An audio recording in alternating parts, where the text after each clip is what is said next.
I'm a huge Buckeye fan. If you have a nice jersey, I can help you recruit. Please get these ladies paid. We're going to do what we want, and you're going to have no choice but to respect it. So basically, the NCAA was saying you can't benefit off of your athletic reputation, but we can. It's 5 seconds on the clock. Are you going to fold under the pressure, or are you going to rise to the occasion and make a name for yourself?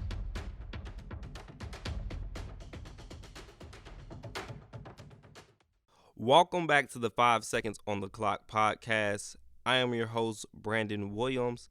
This is episode 9 of the podcast. Technically, it's episode 11 if you count the intro and episode 8.5 I did a few weeks ago.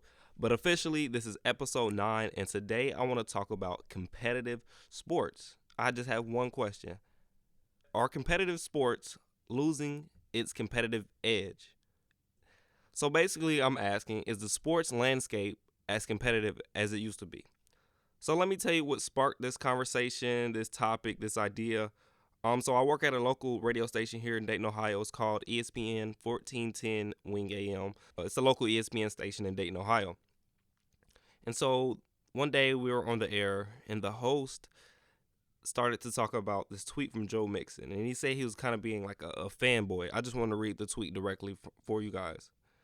It says, "Bruh, I still can't believe I shook at Tom Brady's hand today and had a little conversation with him. I ain't gonna lie, I wanted to ask for his jersey, but was too scared to ask." And then Tom Brady quoted the tweet and said, "Great game, Joe. I'll send a jersey your way."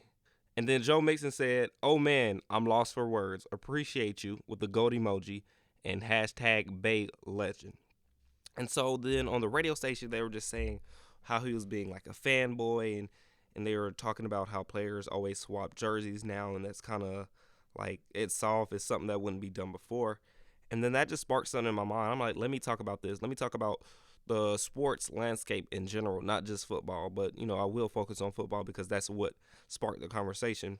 And one thing they started to talk about was jersey swaps. And so I just, got to thinking about jersey swaps and was really trying to form my opinion on it. Of course, I grew up in an era. Well, I didn't necessarily grow up in the era. It really just started where these players swap jerseys in the NBA, NFL, and stuff like that.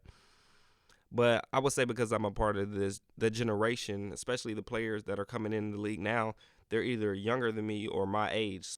And so I can kind of connect with them more. I'm part of that generation. And so I really haven't thought so much about the jersey swaps. But let me tell you my true and honest opinions about it. One, jerseys are more readily available than they were before.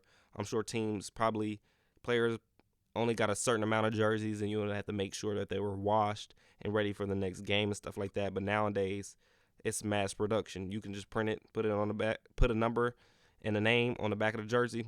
It's done. Boom, send it out.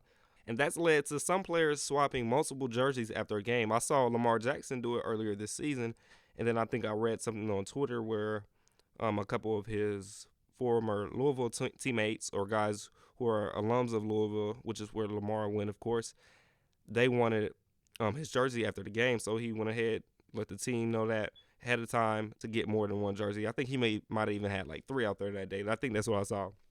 And also, I think it's cool to have these jerseys of guys you competed with or against, and it'll definitely be something to remind you of your career and who you played against long after football. So I think the jersey swap idea is genius. Yeah, sure, you could do it after the game, maybe where cameras wouldn't see it, or you could do it where you just send it to them and it's not like a spectacle. So it's like, oh, after the game, they're buddy-buddy. That doesn't mean they weren't competitors on the field. That doesn't mean that their mindset was any different. They're like, oh, I'm not going to go as hard because my buddy or somebody I'm cool with is on the other sideline. I'm not going to go as hard. That's not their mindset. I mean, of course, I'm not in their head, so I wouldn't know. But come on. These guys get paid to perform, and this is something they've been doing for most of their lives. You think just because they're swapping jerseys, that doesn't mean they're being as competitive? I'm not one who sides with that idea. It just doesn't make sense to me. And plus, it's a new era. The game is different than it was 20, 30, 50 years ago. A lot of these guys that are coming into the league now, with any league, any sport, basketball, football, whatever, a lot of guys play with or against each other at camps in the summer, high school All-American games, college All-American games, or they went to prep schools and played with or against this other elite talent. We know what the AAU circuit is like nowadays, so these guys are all friends because they played with or against each other, or they playing in some type of tournament. Whether it's college, we have Maui tournaments, these tournaments they're doing in Las Vegas, all these early season tournaments they're trying to do around college basketball to get the excitement up while the college football season is still ending. So it's just a new era. These guys know each other. I know a lot of guys who are real good friends. You see them talking to each other on social media. You see them in photos together after, before games, or if they're just out somewhere at the same time. But when they get on that court, they're dogs. They want to kill each other. They're going at it. It doesn't make these guys less competitive just because they're friends. Honestly, this has been going on for years. Even guys who were big-time rivals, Magic and Bird, they loved each other. They had commercials off the court. And yeah, we didn't see as much as their interaction because social media wasn't as prevalent. Now we're in the middle of the social media era. I think social media could change the way we live as people in general. It's just a different time. And plus, these guys are more than just athletes.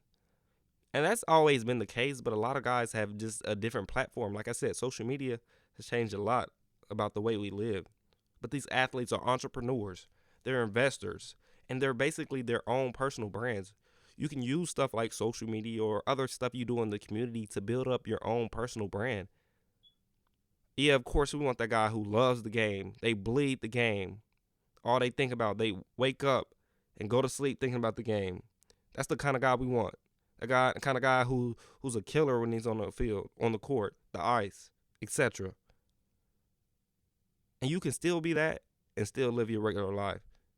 They're more than athletes. I think that's something people need to understand. These are guys they looked up to and watched for years. And sometimes I still marvel at the fact that I'm older than some of these professional athletes. It just doesn't make sense to me, especially because I've been watching sports for years and just, being a younger guy and then growing up and then watching the game, like, man, he's 22, 21, 20, 19. Like, dang, and I'm 23. It's just crazy to see where you can be at different points in your life just based off of the things that you're blessed with. I mean, that's great for those guys. I love that they can be 19, 20, 21, 22 years old and change their family's trajectory and the way their family lives. But regardless, what I was trying to get at when I was saying that, I'm saying since I've been watching these players that are in the league for years, what do you think they've been doing? They've been doing the same thing. They're students of the game. They're trying to get to the level of these players that they've been watching for years. So you think when they don't see them, they're not like a bit like, whoa, a little shocked. You can be starstruck.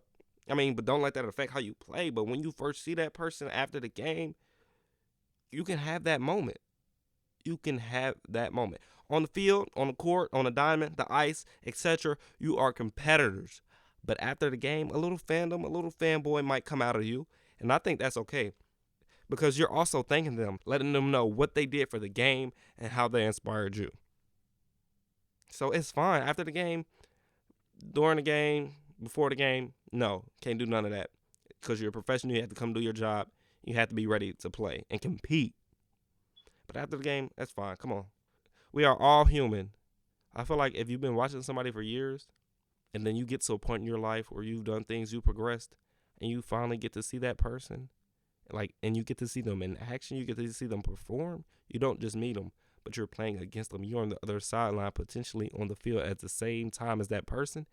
You can't get a little inspired, a little, wow, a little shocked. That's going to happen. And we got to stop living in the past, people. Last generation of athletes were great. But that doesn't mean as fans we can't embrace the new players and style of play of today's generation. I'm sure generations before them did something different than the players before them or play under new rules that weren't there before, and people had something to say. But guess what? The world goes on, people. And as the world changes around us, so will sports. Let me explain. Society has changed as a whole, and sports has changed with it. And a lot of guys are calling the rules of the players nowadays soft. They're not soft. It's just a different time in sports. Think about it. Nowadays, we are way more aware of player safety. Let me talk about football specifically. It is a very dangerous and vicious sport. It can be. It's a beautiful sport, but it can be dangerous as well. I mean, you have guys running at you full speed as fast as they can in pads with helmets on, trying to hit you as hard as they can, trying to make a hit that has the biggest possible impact it can, to either just make a statement or to get the ball loose. It's a part of the game, but it is dangerous. Look at the emphasis the NFL has on player safety, especially to the head and neck area. In the NFL, you can't hit a defenseless player if he doesn't have time to catch the ball and react and see that you're coming, so you can either try and make a move or get down. You will get flagged. They want guys. Now, it's different if you're a runner, because you're a runner. You have intentions on going up the field. You're not going to pass the ball. You didn't just catch it and don't have time to react. You're running the ball. Plus, pay attention to the focus the NFL has on CTE and brain research. The NFL is, in this, I would say, the past decade. I'll just give them that. The past decade, all the research and stuff they've done in connection with CTE and brain damage that's caused by the game of football. I really give the NFL credit for that. And that's why these new rules have been implemented. And I know as fans, we look at it from the viewpoint of the defender. We're like, man, what can they do? I mean, they can't tackle anymore. There's no right technique, but it is. And as you see, guys have figured that out. That's just a part of the game. As the rules change, the style of play has to change as well. And while we don't always like that in terms of what we're used to seeing, that's what's best for the longevity of the players. That's what's best for the longevity and the brand of the league. So that's something that's real nice to see, that the NFL is caring more about its players. Nowadays, analytics are a big part of sports. It's all about the numbers game. Does this make sense? What does this lead to? This is the cause, and this will be the effect. You see it in baseball. Pitchers, normally, or traditionally, as we think of them, they go at least 7 innings, maybe a complete game just on how they're feeling, what their pitch count is. But analytics is like, no, listen. A pitcher, he's going to probably throw, a starting pitcher would go, like I said, 7 to 9 innings. And you're throwing the ball 90 to 100 times at 90 to 100 miles per hour. You're throwing the ball 90 times, 90 to 100 miles per hour. You doing this every 5 days? That's not, the human body isn't supposed to do that. Yeah, these guys are supreme athletes. They work for this. They train for this. But still, that's not normal for the human body. What athletes in the NFL take, all the punishment they take, that's not normal for the human body. And the NBA playing back-to-back games, 3 days, no rest, that ain't normal for the human body. But you see these guys are athletes. But now we're using these analytics and these numbers to help these guys, because, listen, the competitive spirit they have, they want to go out there as many times as they can, as many times a year to compete, because they want to chase that ultimate goal of getting better and winning a championship. And some just play for the love of the game. Still competitors. I'm telling y'all. I got one more point. One more point I want to make. Most of the young men entering the professional sports landscape, or even the vets that are still there, a lot of them grew up in the social media era. Social media can help or harm you as an athlete. What do I mean by that? Of course, we see the way it can help. You see all the things you can do in the community, the different ways you can give back. You can have your own brand, your own platform. That's the word I was looking for. Now players have their own platform. They can control their own narrative. Guys like LeBron and KD have their own production companies. They're doing big things. Like I said, they're more than just athletes, investors, entrepreneurs. And just how you can use social media to your advantage, it could also lead to your demise. Just look at AB. I really want AB to get some help, man, because I feel like he could still do so much on the field. Even in one game he played this year with the Patriots, he had a touchdown. I think he had 4 receptions, like 56 yards in the touchdown. He still had a touchdown in that game. He can be productive. He just has to get right with himself first. That's how I feel. I'm just praying for him. I want him to get right with himself. He doesn't have to prove anything to anybody. He just has to be the best Antonio Brown that he can be. All that other, stuff, the theatrics, the show, don't worry about that. Just be you, man. Be the best you can be. And prove yourself right. And in the process, you'll prove others wrong. That's all it is, man. I want you to get better, man. If you ever have the opportunity, I'll be blessed if you heard this, because that would mean some great things for the podcast. But if you hear this, AB, bro, just get right. Don't think about nobody else. You got to be selfish from a standpoint of, it's about AB. What do I need to do to get back to where I want to be, to get back on track? Not the kind of selfish work can kind of get you in trouble. You done lost out on some money because you've been selfish. But be selfish to the point where you like, this is where I am. This is where I want to be. This is what I have to do to get there, and I'm not going to let anybody stop me. No matter what people need, what people want during the process, that's not going to stop me from getting what I want. It's not going to stop me from reaching my goals. I just wanted to say that. I had to say that last piece. So to sum things up, competitive sports are still very competitive. Times have changed. Society has changed. Rules have changed. And as things change, so does the product on the field, court, or wherever your sport is played. But that's all for episode 9. Thanks for listening. Like, comment, share, and please provide any feedback. More to come this week. You heard that right. This week, I got more content, another episode coming for y'all.